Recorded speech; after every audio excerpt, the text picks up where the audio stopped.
ఎక్కడికి వచ్చాడో నాకు బాగా తెలుసు. వాడి రాని చిత్తం ప్రభువా.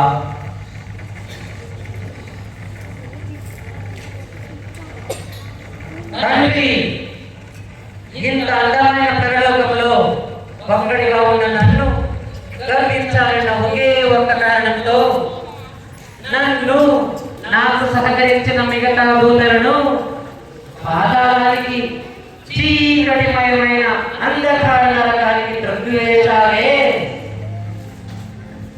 లూసిఫర్, తండ్రితో ఇలా మాట్లాడటానికి నీకెంత ధైర్యం?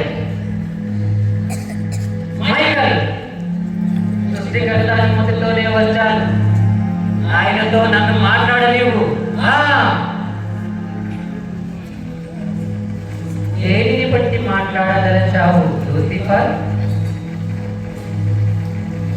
సృష్టి అంతటిని మాట మాత్రం తరలించి సృష్టించావు, కానీ మనిషిని మాత్రం నీ చేతితో మట్టిని తీసి నీ రూపంలో చేసి నీ ఊపిరిని వాడి ముక్కురంధ్రంలో ఊది వాడికి జీవం పోశావు. వీరిని బట్టి మానవులంటే నీకు ఎంత ప్రేమో నాకు బాగా అర్థమవుతుంది. ఈ భూమి పైన ఉన్న సమస్త జీవరాశులపై ఆ మానవుడికి అధికారం ఇచ్చావు, జ్ఞాన వివేకములను ఇచ్చావు. నీ చేతి పని అయిన మానవుడిని చూసి ఎంతో మురిసిపోతున్నావు. తండ్రి, నేను నీపై ప్రతీకారం తీర్చుకునే ఆ సమయం వచ్చేసింది. భూమిపైకి వెళ్తున్నా, నీతిగా బ్రతికే నీ బిడ్డలని దారి తప్పిస్తా, వారి బ్రతుకులని నిరుత్సాహంతో నింపుతా, చెడు అలవాట్లకి బానిసలను చేస్తా, వారిని నీ నుంచి పూర్తిగా దూరం చేస్తా. చివరికి వాడిని నరకానికి నాతో పాటు తీసుకెళ్తా. అక్కడ నీవు ప్రేమించిన నీ బిడ్డలు నీవు గుండెలు ప్రజలేరాలి. వెళ్తున్నా, భూమిపైకి వెళ్తున్నా.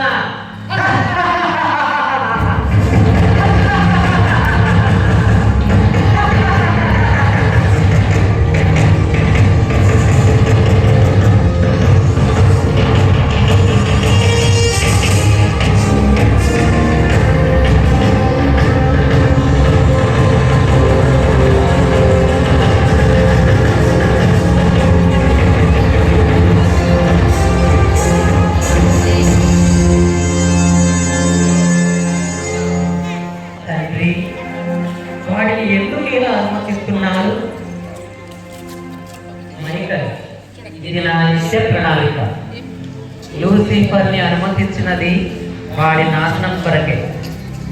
ఇందులో వాడు కొద్ది మటుకు జయించవచ్చు, కానీ చివరకు సమస్త ప్రజలు నా ప్రేమను తెలుసుకొని నా వైపుకు మరలుతారు. ఇందు నిమిత్తమే వాడికి నా ప్రజల పైన అధికారం ఇచ్చాను.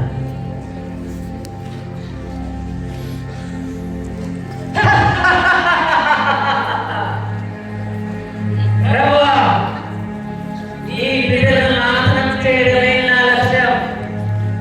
వారిని పూర్తిగా పెళ్లిలోకి నడిపిస్తా.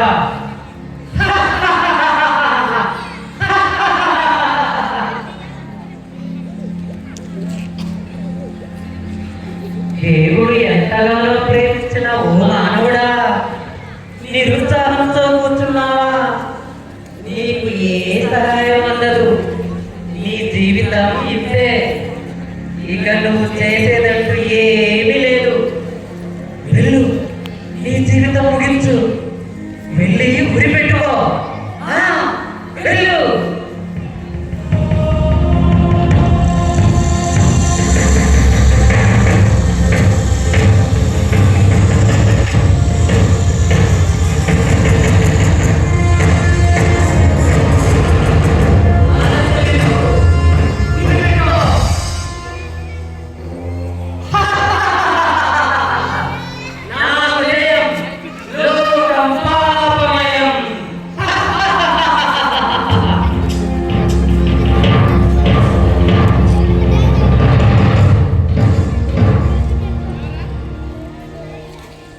చదువుతున్నావా?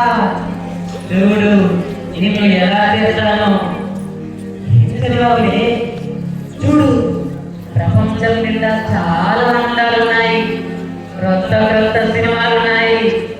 వెళ్ళు, వెళ్ళి నీ ప్రపంచంలో కలువు, అన్ని ఆనందాలను ఆనందించు. వెళ్ళు వెళ్ళు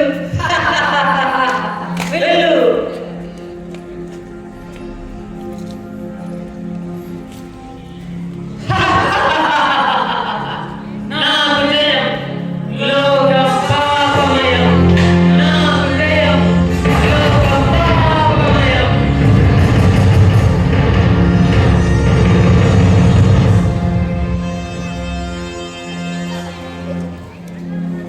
ఆనందంగా ఉండడానికి వీలేదు.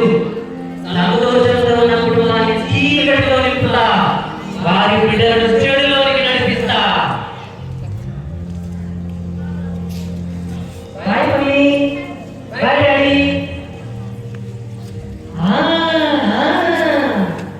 తల్లిదండ్రులు చెప్పినట్టు నడవాలనుకుంటున్నావా? చూడు నీకు మధ్య రుచి చూపిస్తా. వీధిలో నీవు త్రాగి పడిపోతే నీ తల్లిదండ్రులు త్రాగి పడిపోయిన నిన్ను చూసి గుండెలు బాదుకోవాలి. వెళ్ళు, అదిగో మద్యం రుచి చూడు. వెళ్ళు, తాగు.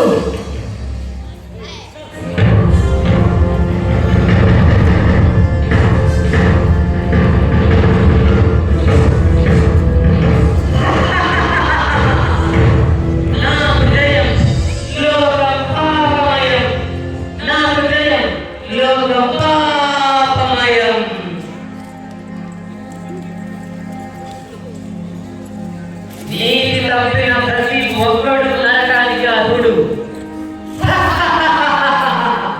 నాకు జయం, లోకం పాపమయం.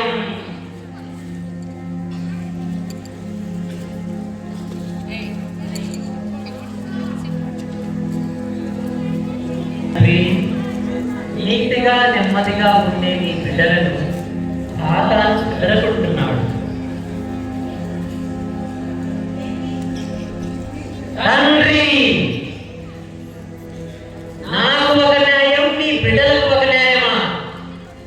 నీతి తప్పిన ప్రతి ఒక్కడు నరకానికి అర్హుడు. నాకు జయం, లోకం పాపమయం.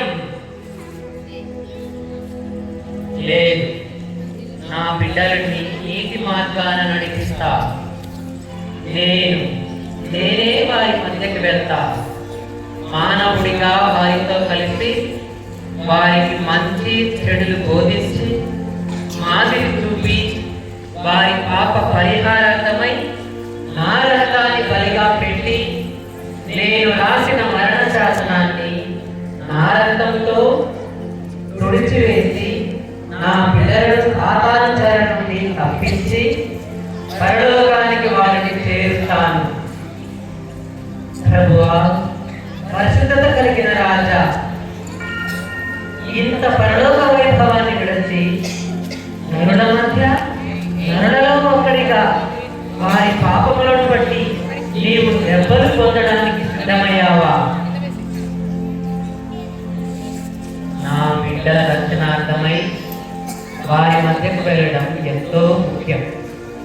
నేను నరుడిగా ప్రజల మధ్యకు వెళ్ళే ఆ సమయం రానే వచ్చింది.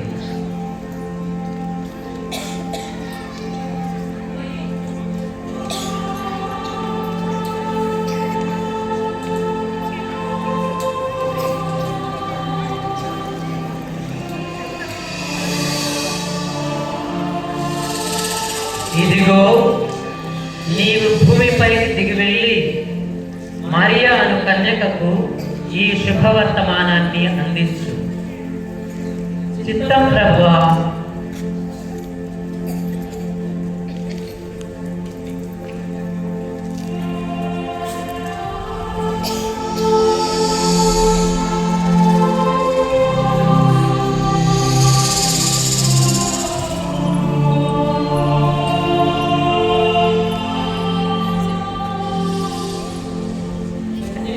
మరియా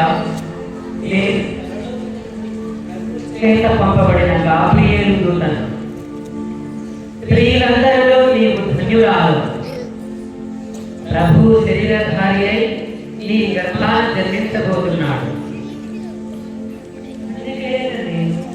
గర్భం ధరించడం ఎలా సాధ్యం? దేవునికి అసాధ్యమైనది ఏదీ లేదు. దేవుని పవిత్ర ఆత్మ ఈ గర్భమందు మానవ రూపాన్ని దాల్చబోతున్నాడు. దేవుని ఇష్టమే నా ఇష్టం. దేవుని చిత్తాన్ని స్వీకరించుటకు నేను సిద్ధంగా ఉన్నాను.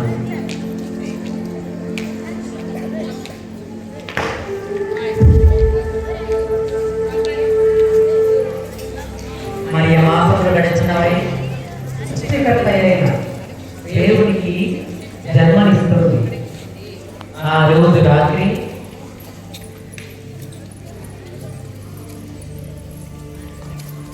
గాబ్రియేలు దూత గొర్రెలు కాస్తున్న గొర్రెల కాపరి